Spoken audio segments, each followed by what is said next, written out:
સિદ્ધાંત કરતા સહકાર અને બહુમતી કરતા સહમતી શ્રેષ્ઠ છે.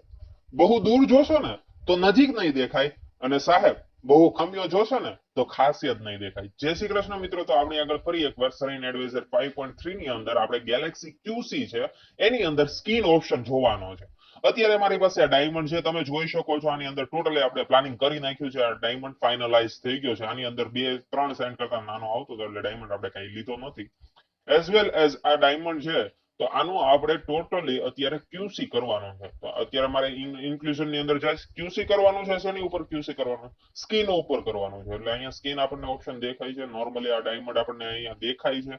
ડાયમંડ ની અંદર કેવું છે એ પણ તમે જોઈ શકો છો. આની અંદર હું તમને ખાલી સ્કીન ઓપ્શન તમને અત્યારે બતાવી દઉં.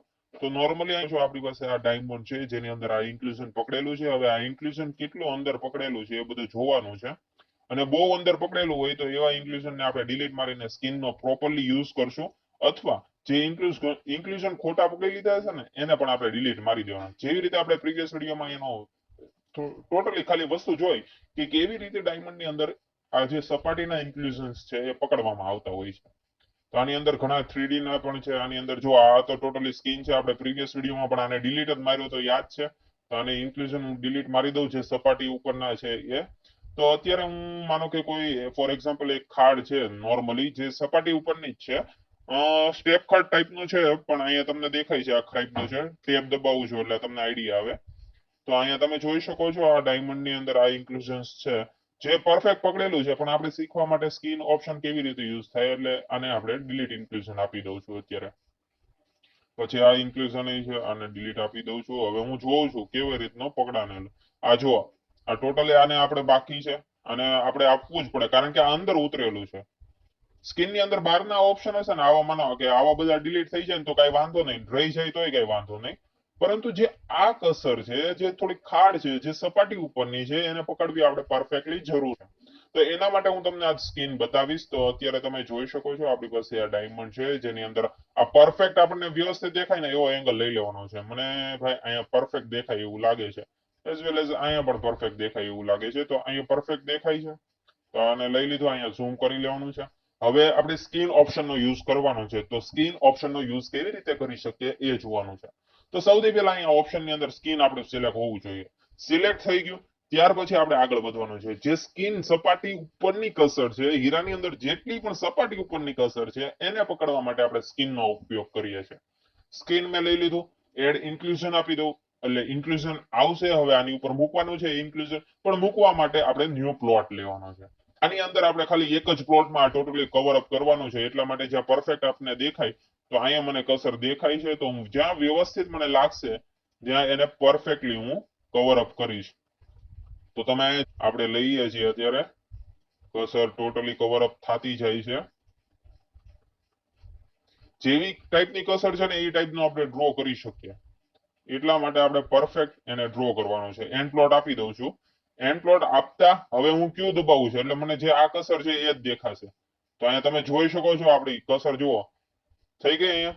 પણ અહીંયા તમને શું લાગે છે? આ તો બહુ મોટું આવ્યું. હવે આને નાનું કરવું હોય તો કેવી રીતે કરશું? તો 75 નું ઇન્ક્લુઝન છે અને 200 એમ જે અંદર ઉતરો માઇક્રોન અંદર ઉતરેલી છે. તો આને આપણે ભાઈ ઘટાડી દઈશું 100 કે 150. પેલા 150 કરી જોઈએ કેવું લાગે છે. 150 કર્યું. હવે જોવાનું ચેક કરવાનું ક્યુ દબાવવાનું. તો ભાઈ ક્યુ માં મને હજી આ ભાઈ વધારે બહુ લાગે છે. જુઓ હું બીજા એંગલ થી તમને બતાવું. અને અહીંયા લઈ લઉં ડાયમંડ અને બીજા એંગલ થી તમને બતાવું છું. ક્યુ દબાવ્યું તો આ ભાઈ મને હજી વધારે લાગે છે. તો શું કરવાનું? કાંઈ નહીં, પાછું જવાનું 100 લઈ લો માઇક્રોન. હવે જોઈ લો પરફેક્ટ. મને એવું લાગે છે આ પરફેક્ટ પકડાઈ ગઈ. જોયું તમે કે હજી થોડુંક અંદર લાગે, થોડુંક બહાર નીકળતું હોય એવું લાગે. મને તો પરફેક્ટ લાગે છે પણ તોય તે હાલો હજી થોડુંક એવું લાગે છે આ બહાર નીકળે એવું. તો 50 દઈ દો. હવે જોઈએ તો આની અંદર તમને શું લાગે છે? પરફેક્ટ પકડાઈ ગયું હોય એવું લાગે છે. જો સેજ અમતું રહી જાય છે પણ ઇટ્સ ઓકે. આ પરફેક્ટ પકડાઈ ગયેલી છે સ્કીન, મને એટલી ખબર છે.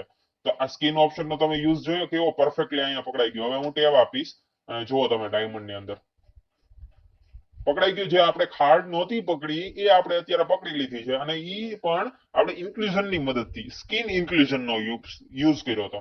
તો સ્કિન ઇન્ક્લુઝન્સ છે એનો યુઝ કેવી રીતે કરી શકીએ એ તમે જોઈ લીધું નોર્મલી. તો આવી જ રીતે હજી આપણે આલો પ્રેક્ટિસ કરવાની છે. એટલા માટે જેટલા ડાયમંડ ઉપર પ્રેક્ટિસ વધશે એટલે આપણને આઈડિયા આવી જશે કે ડાયમંડ ની અંદર જે ટોટલી આપણે ઇન્ક્લુઝન લીધા છે એ કેવા ટાઈપના ઇન્ક્લુઝન લેવાના છે. તો 3D સ્કિન આપણે બધું યુઝ કર્યું હતું, પીક્યુ યુઝ કર્યું હતું. હવે સ્કિનમાં જનરલી આપણે જોતા હોઈએ ત્યારે માનો કે મારે કોઈ ડાયમંડ ની અંદર હજી સ્કિન ઓપ્શન નો યુઝ કરવો છે તો હું કેવી રીતે કરી શકું. માનો કે અંદર થોડુંક ઉતરેલું હોય એવું લઈ લેવી તો સારું પડે, તો આપણને નોલેજ થોડુંક મળે. તો તમને ક્યાંય દેખાય છે એવું હોય તો તમારે જોવાનું છે તમારી રીતે. આ પ્રેક્ટિસ માટે જ છે, બાકી તમારે ઓરિજિનલી આવું નથી કરવાનું, પણ તમારી પ્રેક્ટિસ આ ઉપર હશે ને, બેઝ હશે ને, તો સારું પડશે તમને ઇઝીલી. એટલા માટે માનો કે અહીંયા અહીંયા અહીંયા મને દેખાય છે થોડુંક, અહીંયા નીચે જો અહીંયા હું યુઝ કરી શકું એવું છે, દેખાય છે અહીંયા અહીંયા. તો નોર્મલી આપણે કેવી રીતે કરશું, ફરીથી અહીંયા ઉપર લઈ લેશું ભાઈ, અહીંયા ફેરવો, આ ઇન્ક્લુઝન છે. હવે જોઈ લેવી, આને ક્યુ દબાવી, ટેબ દબાવી, હવે ક્યુ દબાવી, જોયું આ ઇન્ક્લુઝન જ છે. સપાટી ઉપરનું છે, થોડુંક અંદર ઉતરેલું છે, પણ આની અંદર વધારે પડતું અંદર ઉતારેલું હોય એવું લાગે છે. કાંઈ વાંધો નહીં, ડિલીટ મારી દો, ડિલીટ ઇન્ક્લુઝન. થોડુંક રહી જાય તો એ કઈ વાંધો નહીં, કારણ કે હજી શીખવામાં તો તમારે પ્રેક્ટિસમાં તો થોડુંક એવું રહેશે જ તે. તો ભાઈ ઇન્ક્લુઝન ક્યાં મને વ્યવસ્થિત દેખાય છે, જો ઇન્ક્લુઝન ની અંદર પાર્ટ પાડવાના છે આપણે. આ વખતે હું તમને પાર્ટ પાડીને બતાવીશ ઇન્ક્લુઝન, જે સ્કિન ઇન્ક્લુઝન છે એ કેવી રીતે યુઝ કરી. એક પાર્ટ આ લઈ લઉં અને એક પાર્ટ આ લઈ લઉં. તો ફરીથી અહીંયા સ્કિન લઈ લઉં છું, એડ ઇન્ક્લુઝન આપી દઉં છું, ન્યુ પ્લોટ આપી દઉં છું, અહીંયા પોઈન્ટ લઈ લો, અહીંયા પોઈન્ટ. મારે તો ભાઈ 2 પોઈન્ટમાં લેવાનું છે એટલે હું અહીંયા કટકો મારી દઉં છું, ઠીક છે. અને અહીંયા એન્ડ પ્લોટ, ઓકે. હવે ક્યુ આપીશ એટલે અહીંયા દેખાશે. ભાઈ આ તો બહુ મોટું લાગ્યું, તો કાંઈ વાંધો નથી ભાઈ, અહીંયા માઇક્રોન ઘટાડી દો, 50 માઇક્રોન કરી નાખો. હવે જુઓ, ટેબ આપો, શું લાગે છે, ઓકે છે. હાલો, સ્કિન ઉપરનું આ પરફેક્ટ થઈ ગયું. હજી ભાઈ આ તો બાકી છે ને, તો કાંઈ વાંધો નહીં, એને આપણે લઈ લેવી. આ સ્કિન ઉપરનું આ થોડુંક અંદર ઉતરેલું છે એટલે આની અંદર થોડુંક જાડું આપણે કરવું પડશે. તો આ સ્કિનને 50 ની લઈને 100 લઈ લઈએ. શું થાય છે હવે જુઓ, જો આમાં લાગે છે થોડુંક પકડાયેલું. હજી વધારવું હોય તો તમારે જેવી કસર હોય એ પ્રમાણે વધારી નાખવાનું. હવે માનો કે હજી મારે ભાઈ આ કટકો હજી બાકી રહી ગયો, તો પાછું એક એડ ઇન્ક્લુઝન આપું છું, ન્યુ પ્લોટ આપું છું, અને આ કટકો લઈ લઉં, કવર અપ કરી લઉં. થોડુંક સ્પીડમાં કરીશ એટલે ઇઝીલી તમને ખ્યાલ આવે. તમારે પરફેક્ટલી કરવાનું છે. આ તો આપણે તમને આઈડિયા આવી જાય ને કેવી રીતે કરવાનું. થોડુંક આડું અનઇવન થઈ ગયું છે, પણ this is okay. And plot, અને આને મારે 100 આપવું છે, તો ક્યુ દબાવીશ અને 100. જો આની અંદર તમને શું લાગે છે, આ 3D અંદર, આની અંદર 3D જ કરવું પડે એવું લાગે છે, કારણ કે થોડુંક અંદર ઉતરેલું છે, અથવા ડાયમંડ ની જે પોઝિશન હોય એ વેલ સેટ ન થઈ હોય. એના માટે પણ આવી રીતે ઇન્ક્લુઝન થતા હોય, પણ આ ઇન્ક્લુઝન ને આપણે મેક્સિમમ કરી પણ શકીએ છીએ. આપણી પાસે ફેસિલિટી અવેલેબલ છે, તો તમે અહીં જોઈ શકો છો. દેખાય છે અહીંયા આપણને જે ડાયમંડ છે તો એ 3D ફોર્મમાં છે, એટલે આ સ્કિન ઉપર હશે તો થઈ જશે, પણ આ 3D ફોર્મમાં તમે અહીંયા જોયું. હવે તમને આમાંથી નવું નોલેજ મળશે કે આ સ્કિન ઉપર મેં કર્યું, પણ આ તો અંદર રહી ગયું. તો આને આપણે પ્લોટને ડિલીટ મારવાનો છે. ડિલીટ પ્લોટ લાગ્યો તો ભાઈ આને હું શું કરીશ, તો આને હું 3D માં લઈ લઈશ. મૂંઝાવાનું છે જ નહીં, એક પછી એક બધા સ્ટેપ તમે ધીમે ધીમે કરતા જશો એટલે તમારી રીતે તમને આઈડિયા આવશે. ક્યુસી કરશો ને એટલે બધું નોલેજ મળતું જશે કે ધીમે ધીમે ભાઈ કેવી રીતે પ્રેક્ટિસ વધારવી, કેવી રીતે મારે પરફેક્ટલી જે સ્કિન ઓપ્શન છે એનો યુઝ કેવી રીતે કરવો. તો એની રીતે તમારે સ્ટેપ બાય સ્ટેપ તમારી પ્રેક્ટિસ જ તમને કહી દેશે કે ભાઈ મારે આગળ શું કરવાનું. તો હજી એક આપણી પાસે અહીંયા છે એક થોડોક ખાડા જેવું, આ પરફેક્ટ છે. તો એકવાર હું બતાવી દઉં, પછી આપણે ટોટલી કમ્પ્લીટ થઈ જશે આપણું સ્કિન ઓપ્શન. તો આ બધા નજીકના છે એ બધા ડિલીટ મારી દઉં, જોઈ લઉં કે અંદર નથી ઉતરેલી. આપણે આ વખતે પરફેક્ટ થોડુંક કરીએ. તો આને આમ વ્યવસ્થિત જોઈ લેવાનું, સાઈડમાં ફેરવું. આ 3D જ છે, જો અહીંયા દેખાય છે તમને 3D કેમ દેખાય.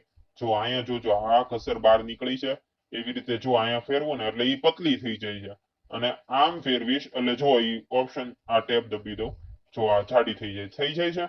એટલે શું થાય છે, અહીંયા આ 3D ફોર્મમાં કરવાની. પણ તોય તે ભાઈ આ કસર છે એને તો હું સ્કિનમાં લઈ શકું. તો એડ ઇન્ક્લુઝન આપવાનું છે, ન્યુ પ્લોટ આપવાનું છે. કઈ કસર ભાઈ 3D ની અંદર ઓલા તમે સ્કિન ની અંદર લઈ શકો એ લઈ લેવાની છે. માનો કે મારે ભૂલથી અહીંયા ક્લિક થઈ ગયું તો કાંઈ નહીં, અહીંયા જઈને આપણે રાઈટ ક્લિક આપી દેવાનું, વહી ગયું પોઈન્ટ. એમાં કઈ મૂંઝાવાનું નહીં, એ ધીમે ધીમે તમને બધી ખ્યાલ આવી જશે. પાંદડા જેવું થઈ ગયું, અહીંયા ડિઝાઇન પડી ગઈ. એન્ડ પ્લોટ આપી દો, એન્ડ પ્લોટ આપી દીધું. સ્કીન માનો કે જે હોય આપણે ક્યુ દબાવી પહેલા. હું રોટેટ કરી જોઉં, ક્યુ દબાવું છું. જોયું તમે અહીંયા પરફેક્ટલી આપણને પકડાઈ ગયું છે. થોડુંક એવું લાગે છે તો આને થોડુંક પતલું કરવું હોય તો કરી શકો, ન કરો તોય ચાલશે.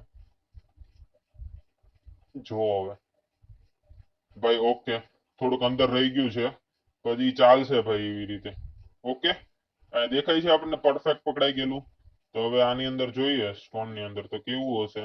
તો આ ટાઈપનું છે, જે એકદમ સપાટી ઉપરનો છે એને સ્કીન આપણે કહી શકીએ. થોડુંક નોર્મલી અંદર ઉતરેલું હોય છે. જો આ સ્કીન છે એની અંદર આટલી એમથી કસર ખાલી ઉતરેલી હોય છે. હવે આ કસર આપણે માનો કે મેન્યુઅલી કપાવી તો શું થાય ખબર, આ બધું કપાઈ જાય. કારણ કે મેન્યુઅલી તમે આમ સાઈન તો મારશો ને આને કપાવવા, અથવા બોલ ઇન્ક્લુઝન કરાવો તો બોલ ઇન્ક્લુઝન અહીંથી લઈને અહીંયા લગીને લીટો તો તમારે લેવાનો ને, અહીંથી અહીંયા લગીને લીટો તો શું થાય, એટલો પોર્શન તો તમારે વેસ્ટેજ જવાનો છે. એવી રીતે આપણે ગેલેક્સીની અંદર આવા નાના નાના પોઈન્ટમાં આપણે ઘણું એવું વજન વધારી શકીએ છીએ. તો ટોટલી આપણને ખબર પડી ગઈ કે સ્કીન ઓપ્શનનો યુઝ કેવી રીતે કરવાનો.